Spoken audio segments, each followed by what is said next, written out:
Bonjour à tous et bienvenue dans cette nouvelle vidéo que je n'avais pas prévu de faire à la base. Alors vous pouvez tout à fait l'écouter au format podcast si vous êtes dans la voiture ou à un autre moment, mais il me semblait vraiment essentiel de parler de ce qui vient de se passer sur la blockchain Solana il y a quelques jours et qui est en train de se poursuivre parce qu'il y a un réel phénomène qui se met en place et c'est aussi un excellent exemple de stratégie marketing et de biais psychologiques qui peuvent s'exercer sur vous. Et pas que sur vous d'ailleurs, ça peut être aussi sur des institutionnels et sur beaucoup d'investisseurs. Comme vous le savez peut-être, je suis spécialisé en marketing et je travaille avec des entreprises Web3 comme Web2 sur la définition de leur stratégie. Et c'est passionnant de voir ce qui peut se passer au niveau du Web3, des différents moyens de croissance, les différents leviers qui peuvent exister. Et on en a des exemples tous les jours. Et là, je me place du coup du côté du consommateur, de l'utilisateur et pas de l'entreprise pour vous sensibiliser un petit peu à ces techniques-là pour que vous puissiez prendre le recul nécessaire et faire les meilleurs choix derrière. Alors, cet événement, de quoi il s'agit? Si vous suivez un petit peu les actualités sur Solana, j'avais fait une vidéo il n'y a pas longtemps sur le téléphone Saga que je me suis procuré, qui a eu tout un FOMO, on peut le dire, hein, avec différents airdrops et qui font que maintenant le téléphone est totalement remboursé. Et bien en fait Solana a récidivé et a annoncé il y a quelques jours le lancement du chapitre 2, donc d'un nouveau modèle de téléphone qui sortirait en 2025. Alors c'est très exactement un mois après le sold out du Saga et voici les différentes caractéristiques. Alors on nous dit qu'il y a des partenariats avec les grands acteurs de l'écosystème, du Magic Eden, du Jupiter, etc., du Phantom certainement. On sait que c'est 450 $ pour la première vague parce qu'il y a plusieurs phases. Si vous étiez dans les premiers à commander, vous l'aviez autour de 450 $ tout compris, donc même la livraison. Alors ça vous laisse, on va y reparler, hein, mais ça vous laisse imaginer un peu la qualité peut-être du téléphone et le niveau de marge qui peuvent se faire parce qu'après derrière il y aura d'autres phases. Ça c'est que la phase fondateur. Il y a bien sûr de l'affiliation possible, c'est-à-dire qu'une fois que vous précommandez le téléphone pour 450 $, vous recevez un lien d'affiliation et donc vous pouvez recommander le téléphone à vos proches, à votre réseau en partageant le code sur les réseaux sociaux. Pour valider ça, alors eux aussi c'est un moyen de ne pas faire une production inutile et d'éviter peut-être comme au tout début du lancement du Saga de produire trop par rapport à la demande et donc quoi de mieux qu'une prévente. Donc la prévente c'est que l'objet n'est pas encore en production, on essaye d'estimer la demande et voir les personnes qui sont prêtes à le payer, donc c'est le cas ici avec ces préventes et si on atteint la quantité nécessaire, celle qui est peut-être la plus rentable ou un niveau de rentabilité suffisant pour Solana Mobile, et bien là c'est parti, on confirme et on envoie. Donc ce qu'il faut savoir c'est que la supply minimale pour valider c'est 100 000 téléphones, donc il y aura une supply de 100 000 pour cette deuxième version et ça peut être supérieur, c'est-à-dire que tant qu'il y a de l'engouement et tant qu'il y a des précommandes, on peut avoir une supply bien supérieure. Pour vous donner aussi une comparaison, le Saga Mobile, c'est 20 000 exemplaires. Pour la livraison, c'est en 2025 et on a, et ça c'est quand même assez fort, aucune information technique sur l'objet. Comme je l'ai dit, 450 $ tout compris pour un modèle qui par exemple va être produit aux États-Unis et ensuite livré en France avec les taxes et tout ça. Il me tarde quand même de voir un peu la tête de ce téléphone. Mais ce qu'il faut savoir, c'est qu'il y a eu un réel engouement. Solana Mobile a communiqué il n'y a pas longtemps et ils ont clairement dit que le nombre de précommandes a même dépassé leurs espérances.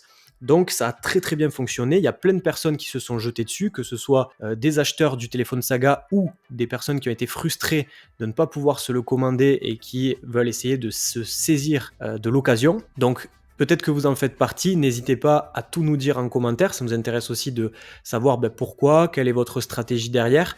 Alors je vais être un petit peu critique forcément par rapport à cette nouvelle et je vais essayer de prendre le recul nécessaire avec toute la vision marketing, mais attention, en aucun cas c'est un conseil d'investissement, en aucun cas c'est une critique ou une moquerie peut-être envers ceux qui auraient FOMO et auraient commandé le phone quelques minutes après l'annonce.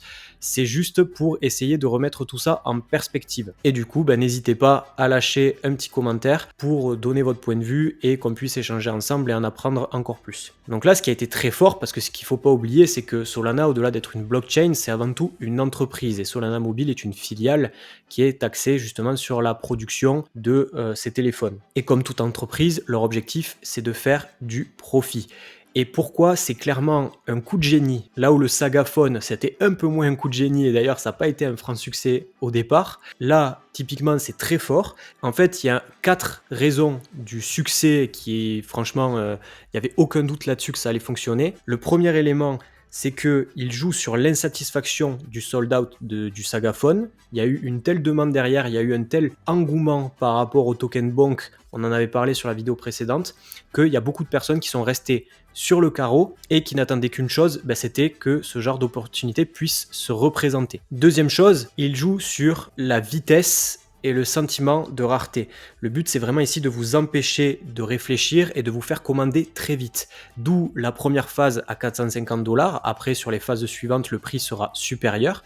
Donc, vous faites déjà des économies si vous êtes dans les premiers à commander. Et ensuite, on vous laisse aussi sous-entendre que même s'il n'y aura pas de Genesis token, comme dans le cas du Saga Phone, et qui derrière a amené tous ces airdrops et pouvoir identifier ces holders et la DAO qu'il y a derrière, il y aura quand même un système un petit peu similaire où on pourra reconnaître, identifier les personnes qui possèdent cette version 2 et donc ça peut amener, on peut faire la supposition qu'il y aura le même type de récompense. On va voir que c'est pas si simple. Troisième gros point fort et ce qui fait que leur marketing a été juste incroyable, c'est déjà ce système de referral. Alors on le voit de plus en plus sur les projets Web3, mais ça vient se rajouter à l'ensemble, si vous voulez. Donc, vous vous empêchez de réfléchir avec cette phase de fondateur. On joue sur l'insatisfaction des personnes qui n'ont pas pu se procurer le Saga. Et en plus, vous avez un lien referral. Et si vous recommandez le téléphone à des personnes, vous pouvez grimper dans un leaderboard et peut-être avoir des avantages qui ne sont pas annoncés pour l'instant, mais c'est sûr qu'ils en feront quelque chose. Et le fait qu'il y ait un referral, c'est que même une personne qui n'a pas un gros réseau, qui n'a pas un gros compte sur les médias, il va quand même partager parce que ça coûte rien. Et s'il peut convaincre un pote ou deux à lui de commander, ça le fait un petit peu grimper dans le leaderboard et peut-être avoir des récompenses. Donc pour lui, il n'y a pas d'inconvénient, il n'y a aucune contrainte au fait de partager un lien referral. Dans tous les cas, il est commandé. Ça fait du bruit, c'est-à-dire qu'autour de vous, et je sais pas si vous suivez un petit peu l'écosystème Solana sur les réseaux sociaux, c'était affolant, sur X pendant 2-3 jours. On n'avait que des posts de personnes qui screenshot la commande du téléphone version 2.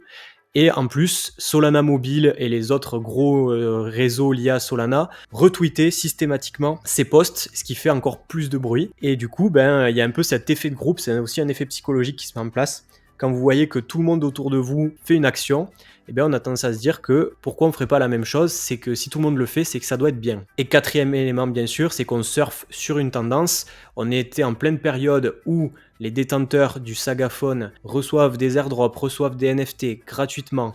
Il y a une communauté ultra soudée qui est en train de se monter, qui est en train de nouer des partenariats avec d'autres projets. Et donc, au-delà de nourrir de la frustration pour ceux qui ne l'avaient pas et qui n'ont pas pu l'avoir, on est toujours un petit peu dans cette tendance-là de ce truc d'un objet qui nous permet d'être identifié avec un token Genesis par exemple qui est lié à un wallet non transférable et du coup on peut s'attendre à des résultats similaires. Maintenant, si on prend du temps, et c'est ce que je vous aurais conseillé, c'est vraiment de prendre un maximum de recul, vous vous serez rendu compte de ces différents éléments. Déjà qu'il y a une supply d'au moins 100 000, c'est 5 fois plus que le Saga Phone. Ce qui veut dire que pour des airdrops, des choses comme ça, forcément ça va diluer les récompenses et ça va diluer les liquidités. Donc ça va être très compliqué d'avoir le même niveau de reward que pour le Saga Phone. Rien n'est impossible, encore une fois, j'ai pas de boule de cristal et j'espère d'ailleurs si vous avez investi dans ce téléphone V2 que vous pourrez vous y retrouver. Je l'espère sincèrement, mais voilà, j'ai mis des petits doutes là-dessus. Deuxième chose, c'est que la narrative va s'essouffler. Pareil, on va voir que la livraison, elle va se faire au plus tôt en 2025. Donc d'ici là, c'est dans un an. Donc il y a vraiment le temps qu'il se passe beaucoup de choses, qu'il y ait beaucoup d'autres opportunités sur le marché. Peut-être même que d'ici là, et c'est peut-être probable, le Saga Phone n'aura plus du tout le même engouement. Ça va beaucoup dépendre en fait de la prise du relais par la DAO, donc par la communauté des holders qui va chercher à construire dessus. Mais si on attend juste de la part de Solana Mobile de mettre en place des actions et de nouer des partenariats pour avoir des airdrops, je pense que oui, d'ici même peut-être mi-2024, ce sera beaucoup plus calme. Alors j'ose même pas imaginer en 2025. Et l'autre chose, c'est quand même, on parle d'un téléphone, quoi. On parle pas d'un hardware wallet ou de quelque chose comme ça. Et donc on n'a aucune info technique sur l'objet. Donc ça c'est fort. C'est-à-dire que des personnes ont acheté un téléphone 450$ sans connaître son visuel, sans connaître ses caractéristiques. Et donc ces personnes-là peuvent potentiellement recevoir n'importe quoi. Alors j'espère encore une fois que la surprise sera très bonne, et qu'avec 450 $, on aura quelque chose d'assez sympa, d'assez esthétique et qui pourra être utile au-delà du côté spéculatif pour les holders.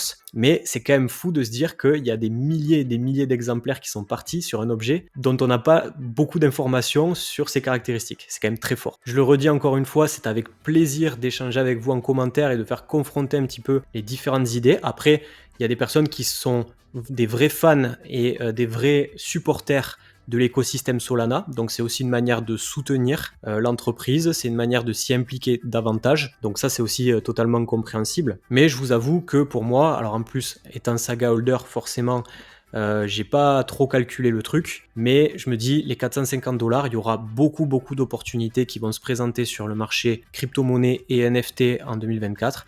Et donc je pense que ces 450 $ pourront être investis dans quelque chose qui sera peut-être plus profitable. Encore une fois, rien de garanti, mais je le pense. Voilà, c'était tout pour cette petite vidéo, ce petit état des lieux rapide, parce que c'est quand même une actualité, je pense, qui vaut le coup de revenir dessus et qui est très riche d'enseignements, parce que là, on est vraiment sur un coup classique de marketing où il y a plein de biais psychologiques qui sont pris en jeu. Solana a été vraiment très fort, ils ont surfé sur le momentum, ils ont surfé sur une frustration de beaucoup de personnes, sur une blockchain qui est en plein développement, où il y a pas mal d'engouement autour des meme coins, etc. Donc là, ils ont vraiment réussi un coup de maître. Ça se révèle payant. Maintenant, moi, l'objectif sur cette chaîne YouTube et sur mes réseaux, donc notamment sur X, n'hésitez pas à vous abonner pour avoir un peu toutes les actualités plus à chaud. Et bien, côté retail, côté consommateur, utilisateur, pas sûr par contre que ce soit le coup du siècle. On verra bien.